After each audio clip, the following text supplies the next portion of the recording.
Hey everyone, this is Rob.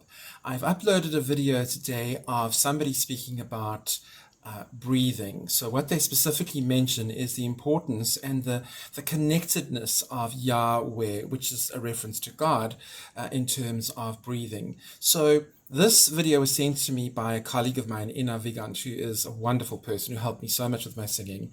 And it really and truly does show and demonstrate that it all begins and ends with breathing.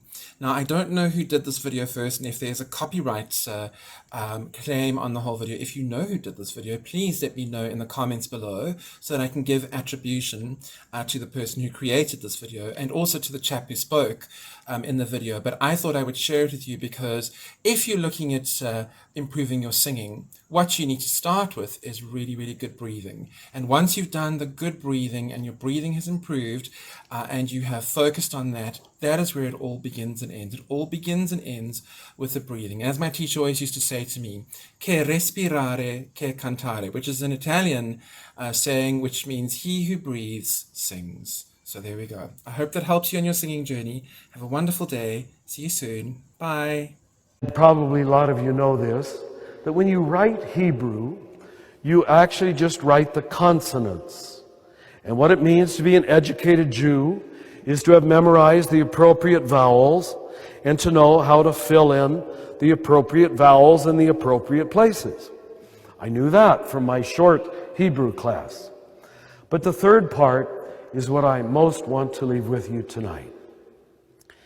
He said, did you know that the consonants used in the spelling of the sacred name, Yahweh, are in fact the only consonants that, if correctly pronounced, do not allow you to use your tongue or close your lips.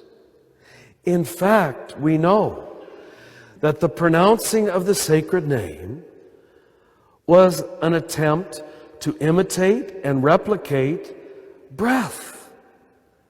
That it was inhalation and exhalation. And then he began to do it into the microphone.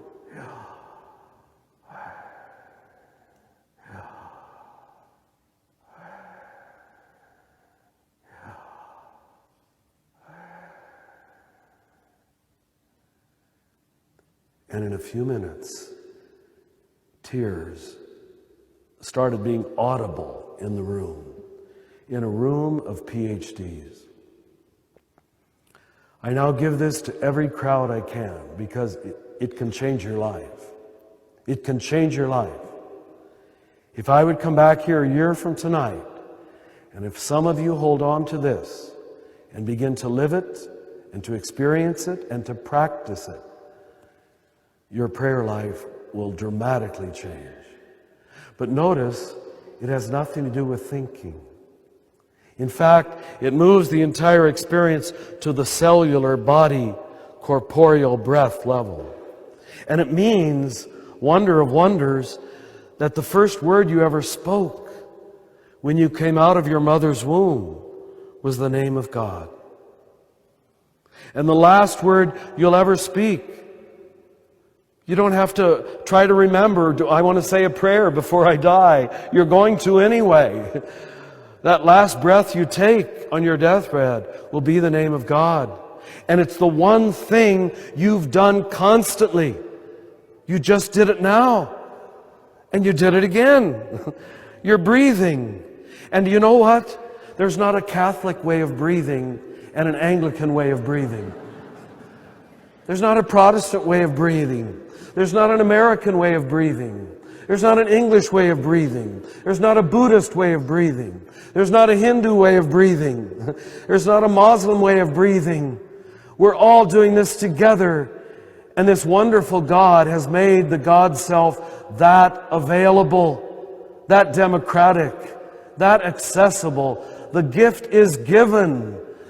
The only problem is the gift is not being received. We've made religion into a series of moral achievement contests. We've made religion into a bunch of hoops that you got to jump and about a bunch of forms that you've got to bow down before, instead of leading people to know something to be true for themselves.